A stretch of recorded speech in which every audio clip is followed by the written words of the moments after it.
Ê, Lele, quem me conhece sabe, né? Tava demorando ter um vídeo nesse canal que não colocasse o dedo no vespeiro, né? Fazer o quê, né? Tá na chuva é pra se molhar.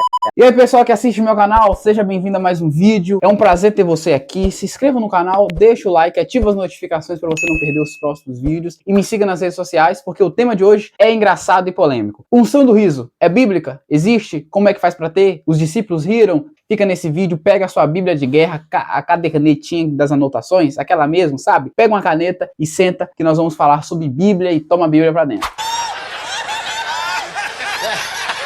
A unção do riso surgiu em 1994 na cidade de Toronto, Canadá, na Igreja da Comunhão Divina. Em 1933 já tinha alguns aparecimentos desse tipo de evento, mas em escala bem pequena, sabe? E também aparecia em alguns lugares da Índia, também tinha clubes que pessoas se reuniam para praticar essa prática do riso, esse evento que acontecia naqueles lugares. Mas em 1998 a unção do riso chegou no Brasil pelo pastor argentino Carlos Anacondia,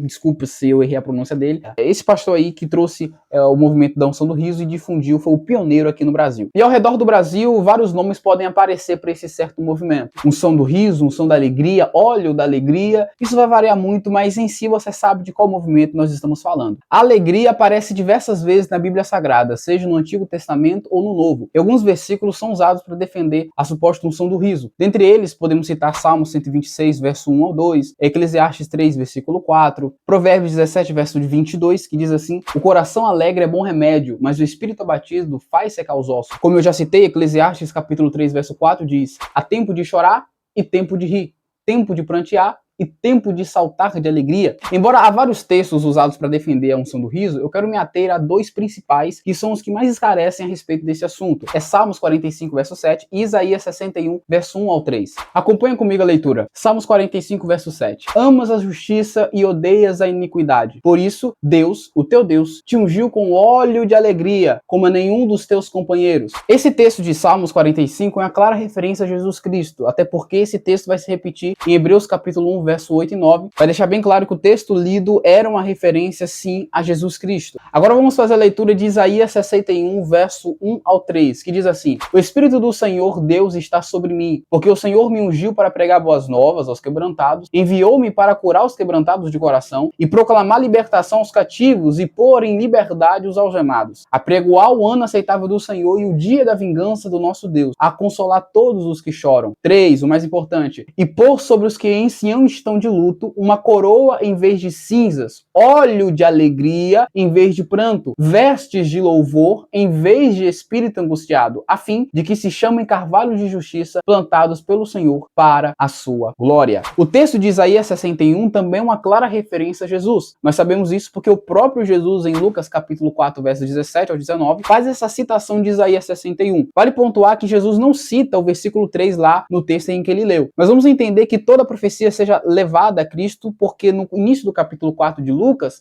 diz que o Espírito estava sobre Jesus. Então o mesmo Espírito que estava sobre Jesus era o mesmo Espírito que usou Isaías para escrever o capítulo 61 do mesmo livro. O primeiro ponto que eu quero deixar claro aqui é que eu não nego que existe a unção da alegria. Se eu falar que não existe unção da alegria ou o óleo da alegria, eu vou estar rasgando esses textos que eu acabei de ler e dizer que eles não existem. De fato, existe sim a unção da alegria. A questão e o debate desse vídeo é o que de fato é essa alegria? É uma alegria interna e inerente à vida do crente com o Espírito Santo? Ou é uma manifestação de vocalização de risadas, gracejos, gargalhadas, levadas também, supostamente, pelo Espírito Santo? É isso que nós vamos tomar de rumo nesse vídeo. Dito isso, vamos analisar os dois textos. Antes de tudo, a palavra hebraica que aparece em Salmos 45 e Isaías 61 é a palavra salson. Me desculpe a pronúncia, eu não sou professor de grego nem de hebraico, eu só conheço o termo, analisei os dicionários, mas eu não sei a pronúncia exata. Se você conhece, me perdoe eu estar ferindo seus ouvidos. E a palavra literalmente significa o que ela está querendo dizer: alegria, exultação, gozo, contentamento e etc. A questão é que existem outras palavras em hebraico para se referirem não à alegria, mas o gracejo, a risada. É o que acontece em Gênesis 17, verso 17 e Gênesis 18, verso 12. Acompanha comigo o texto. Então se prostrou Abraão, rosto em terra, e riu, e disse consigo mesmo: a um homem de 100 anos de idade há de nascer um filho, dar à luz Sara com os seus 90 anos. Gênesis 18, verso 12. E riu-se, pois, Sara no seu íntimo, dizendo: eu, depois de velha, juntamente com meu senhor, terei ainda prazer? Perceba que a palavra muda, não é alegria, é riso, porque de fato a palavra hebraica que aparece ali não é a mesma de Salmos 45 e Isaías 61. A palavra que aparece aqui, novamente, me perdoe a pronúncia, é tsaká, que significa literalmente o que ela quis dizer: rir, caçoar, brincar e gracejar. Muitas pessoas usam esses dois versículos de Gênesis para confirmar a suposta unção do riso, mas não faz sentido, porque o que acontece aqui não é nenhuma manifestação ou alguma alegria provindo do Espírito Santo. Pelo contrário, é reação de incredulidade de Abraão e de Sara. Eles não acreditaram no que o Deus falou para eles e por isso eles riem, eles gracejam, eles dão risada daquilo que ele acabou de ouvir. É incredulidade, não é a ação do Espírito Santo. Então podemos pensar que se de fato Salmos 45 e Isaías 61 servissem como base para a unção do riso, a palavra que aparecia ali não seria alegria, seria aquela que é usada em Gênesis 17 e o capítulo 18. Tratar dessas palavras do Antigo Testamento, agora eu quero recorrer ao Novo. Como eu disse antes, eu de fato acredito que Jesus tinha a unção da alegria. Nós temos a unção e o óleo da alegria. O debate em questão é o que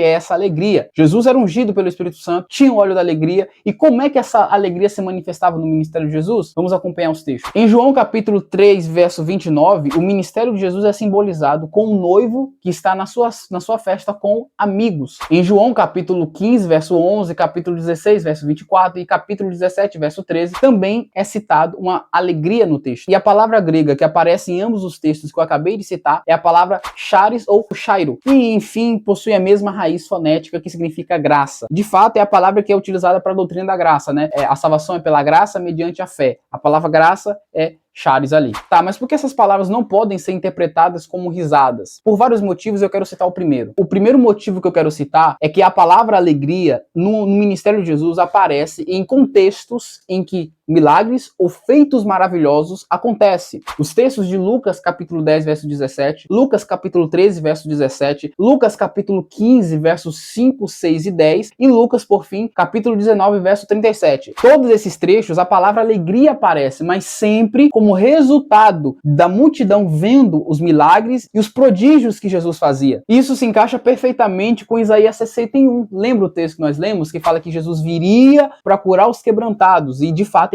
ele faz isso, ele cura os enfermos, e o resultado disso é a multidão se alegrar com o que viu. Volta para Isaías 61. Ele veio para curar e derramar sobre as pessoas óleo de alegria. A multidão via os milagres, elas se alegravam com o que estavam vendo. Eu, trazendo a experiência aqui para dar um adendo no vídeo, eu já presenciei a cura de uma pessoa que não falava nada, era muda literalmente, não falava nada, e ela recebeu uma oração e voltou a falar na hora, ela começou a glorificar na hora. A minha reação foi de alegria, fiquei espantado, eu fiquei muito feliz com o que eu acabei de ver. Ou seja, a palavra alegria aparece no contexto. E essa alegria é apresentada totalmente ao contrário do que esse suposto movimento da unção do riso prega. Aqui no texto bíblico nós não temos um Jesus obrigando as pessoas a rirem, né? Riem para soltar o espírito que há dentro de você, ri para ser curado, ri para receber a bênção, ri para ter a vitória. Não, é o contrário. As pessoas se alegram porque viram a cura. Não dão risadas incontroláveis para receber a suposta cura. Não, é o contrário. A alegria aqui é consequência de um feito maravilhoso. Não o feito maravilhoso, consequência das risadas incontroláveis que esses movimentos apresentam para nós. Segundo motivo é que a palavra alegria aparece em contextos de tribulação e sofrimento. Mateus capítulo 5, verso 11 e 12, Atos capítulo 5, 41, Romanos 12, versículo 12, Colossenses capítulo 1, verso 24, 1 Pedro 4, 13, 1 Tessalonicenses 1, 16, todos esses textos que eu citei, vale a pena você conferir, há a palavra alegria, mas em um contexto de sofrimento e de dor. Em 1 Tessalonicenses 1, 6 é mais profundo ainda. Olha o que o apóstolo Paulo fala. Com efeito, vós tornastes imitadores nossos, apóstolos, e do Senhor Jesus, tendo recebido a palavra, posto que em meio de muita tribulação, com alegria do Espírito Santo. Analise comigo e não perca o raciocínio. O apóstolo Paulo diz que a igreja se tornou imitadora de Cristo por receber com alegria a palavra em meio à tribulação. Eles receberam a palavra em um contexto de tribulação, mas mesmo assim eles receberam com alegria. E pelo fato deles receberem com alegria, o apóstolo Paulo afirma que eles eles imitaram a Cristo. Isso aqui é poderoso, porque o contexto de tribulação mostra que a alegria que a igreja estava tendo era independente do ambiente, não dependia de terceiros e não dependia do que estava acontecendo, mostrando novamente que a alegria que o crente tem e que Jesus também tinha era uma alegria interna ao seu coração, que fazia eles se alegrarem em meio à tribulação, catástrofe, calamidade que acercava a igreja primitiva. Mas em Atos dos Apóstolos diz que os apóstolos transbordavam de alegria. Como é que você transborda de alegria, hein? Você pode perguntar. A pessoa se transborda quando ela está cheia e sai para fora. E como é que a alegria sai para fora? Rindo, gargalhando. Então tá aí a prova que a unção do riso foi vivenciada pelos apóstolos. Calma lá, bora pro texto, acompanha comigo. Atos dos Apóstolos, capítulo 13, versos 50 a 52, diz assim: Mas os judeus instigaram as mulheres piedosas de alta posição e os principais da cidade e levantaram perseguição contra Paulo e Barnabé, expulsando-os do seu território. E estes, sacudindo contra aqueles o pó dos pés, partiram para Icônio. Os discípulos, porém, transbordavam de alegria e do Espírito Santo. O que significa transbordar de alegria, meu Deus do céu? Tá claro no contexto. A alegria deles era interna, referente ao que aconteceu no versículo anterior. Eles haviam sido expulsos e eles lembraram que Jesus havia falado sobre isso. Bem-aventurado aqueles que forem perseguidos em meu nome. Bem-aventurado. Eles foram perseguidos, sacudiram o pó da sandália dos pés, outro ensinamento de Jesus,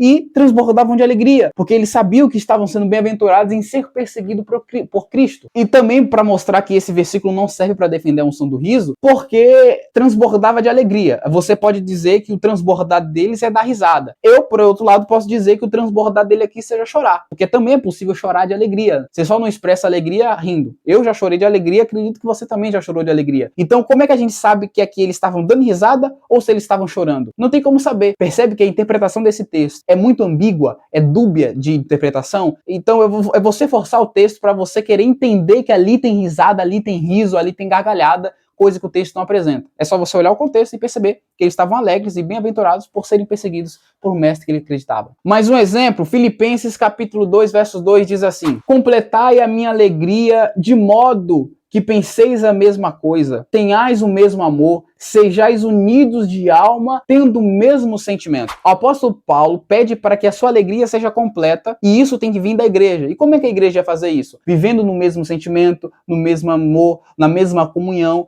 Paulo está pedindo que havesse na igreja uma koinonia, que de fato significa isso, comunhão. Tendo essa comunhão, ele ia ter a sua alegria completa. Perceba que o apóstolo Paulo era um homem cheio do Espírito Santo, e a sua alegria não era cair no chão rolando de rir. A sua alegria era em ver a igreja ganhando no reino de Deus, crescendo nas obras e vivendo em comunhão. Isso era a alegria que Paulo tinha. E para melhorar ou piorar para algumas pessoas, o texto aqui completa com o exemplo que Paulo dá. E o exemplo que ele usa é Jesus Cristo. Jesus Cristo que abriu mão da glória de Deus, veio como servo, obediente à morte e morte de cruz. Novamente, a palavra alegria, sempre em um contexto de cruz, sofrimento, dor e por aí vai. Não tem nada a ver com as histerias que é apresentado em certas igrejas aí, que é você cair no chão de tanto rir, rolar, de dar gargalhada, não tem nada a ver. A alegria aparece em um contexto de completude, e a completude se completa na cruz do Calvário. E já que estamos falando de cruz, vamos para Hebreus capítulo 12, verso 2, que é um texto muito interessante de lermos. E olhando firmemente para o autor e consumador da fé, Jesus, o qual em troca da alegria que lhe foi proposta, suportou a cruz, não fazendo caso de ignomia, e está assentado à destra do trono de Deus. Novamente, a alegria de Jesus seria completa na cruz do Calvário. Em troca da alegria que lhe foi prometida, ele suportou a cruz. A alegria dele seria em ir para a cruz e cumprir a vontade do Pai dele. Pai, se for possível, afasta de mim esse cálice, mas não, seja feita a tua vontade. O alimento de Jesus espiritual era fazer a vontade de Deus. E a vontade de Deus era que ele fosse para a cruz. E ele foi em troca da alegria que lhe foi proposta. Novamente, a alegria não é apresentada como essas histerias. Pelo contrário, a alegria é apresentada juntamente com a cruz do Calvário. E isso também serve para desbaratar toda a teologia da prosperidade Prosperidade, Kenneth Hagin, que ele prega que o cristão que sofre, o cristão que passa necessidade, o cristão que passa por dores, não é tão cristão assim, você não tomou posse, você tem que ser rico, você não pode ficar doente, porque você não desfrutou tudo que Deus tem pra você. Jesus, em troca de uma alegria, ele foi pra cruz do Calvário. E sinceramente, enxergar essa alegria em Jesus cumprir o ministério dele na cruz do Calvário e enxergar isso como gracejo, risada, chocarrice, é quase que levar a cruz do Calvário ao escárnio. Última pontuação que eu quero trazer aqui pra vocês é que no Novo Testamento, uma liturgia é apresentada pra nós. E dentro do contexto de culto, de congregação, de eclésia, de igreja, o culto deve ter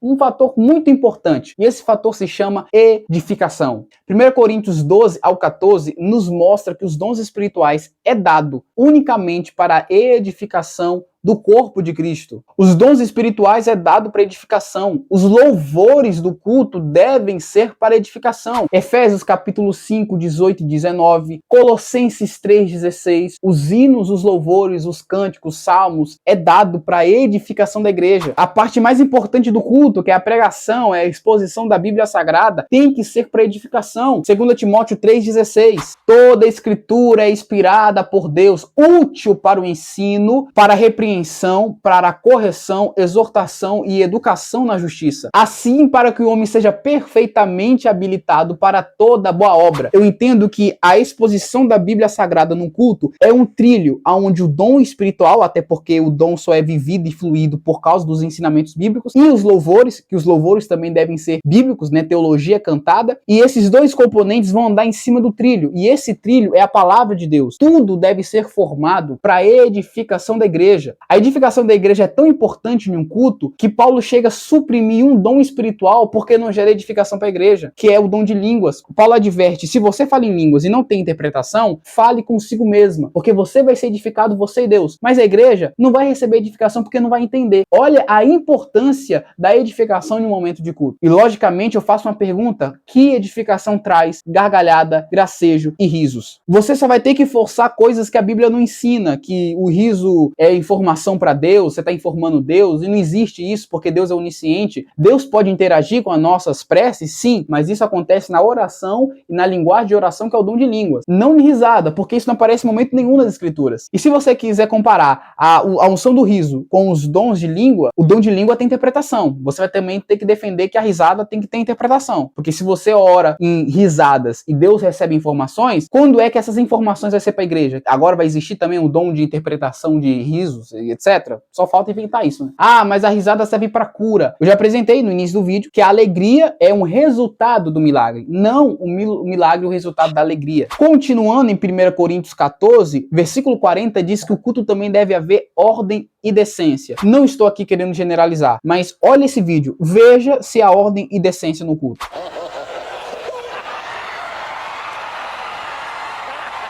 O próprio Espírito Santo gera o fruto em Gálatas 5:22. E uma das divisões desse fruto é o domínio próprio. Então, como o Espírito Santo viria sobre uma pessoa e faria ela perder a noção do que estava fazendo, causaria escândalo no culto, perdendo a ordem e decência, e falar que isso é o mover do Espírito Santo. Eu sei que o Espírito Santo não está preso a nenhum tipo de liturgia humana ou protocolo da igreja. Eu sou pentecostal, eu acredito nos dons espirituais, e eu acredito que o Espírito Santo pode fluir e agir do jeito que ele quiser no culto, porque ele não se limita e não se prende a protocolos e liturgias humanas. Porém, o Espírito Santo não quebra protocolos e liturgias que ele mesmo colocou. 1 Coríntios 14:40 diz que deve ter ordem e decência, e não foi um pastor frio que colocou aquilo lá, não foi a convenção, não foi um documento papal, não foi o próprio Espírito Santo que colocou lá no texto, ordem e decência. Então, se você defende que o Espírito Santo pode quebrar a ordem e decência no culto, sinceramente, você está chamando o Espírito Santo de hipócrita, porque ele manda fazer uma coisa que ele mesmo não faz. Então é complicado entender que o Espírito Santo faria as pessoas caírem na gargalhada no culto, deixando de mão a edificação, abrindo mão da ordem e decência para supostamente agir no meio do povo com risadas. Então é isso, pessoal. Coloquei os pontos que eu queria expressar para vocês e eu quero deixar algo bem claro do fundo do meu coração. Eu não gravo esse vídeo para gerar briguinha de internet. Eu só estou argumentando isso porque, de fato, eu tenho medo medo de que pessoas com a fé sincera, porém ingênua, caiam nesses perigos, nesses extremos, nessas histerias desse movimento neopentecostal. Novamente, eu quero dizer que eu sou pentecostal e acredito que o Espírito Santo pode fluir e ele ainda flui na igreja. Eu não estou aqui para matar sua fé. Pelo contrário, ore mesmo, busque experiências mesmo, se dedica a uma vida de devoção, em santidade, jejum, oração, consagração, leitura da palavra. Busque com todas as suas forças. Eu não estou aqui para matar sua fé. Eu só estou aqui para manter um trilho, para tomar cuidado com os extremos. Eu não estou pedindo para você não caminhar com o Espírito Santo. O Espírito Santo pode te guiar. O meu vídeo aqui é para que você não guie o Espírito Santo para onde ele não está te levando. Mas experimente o Espírito Santo. Tenha dons espirituais, os dons que de fato apresentam no Novo Testamento, que servem para a edificação da igreja. Então é isso, pessoal. Deus abençoe. É uma honra estar aqui com vocês. Não se esqueça, se inscreva no canal, cara. Não assiste o vídeo sem se inscrever, sem deixar o like, ativa as notificações, porque daqui para frente nós vamos postar bastante conteúdos legais. Não se esqueça de me seguir nas redes sociais. Nas redes não. Na rede social, que é o Instagram. Valeu, pessoal.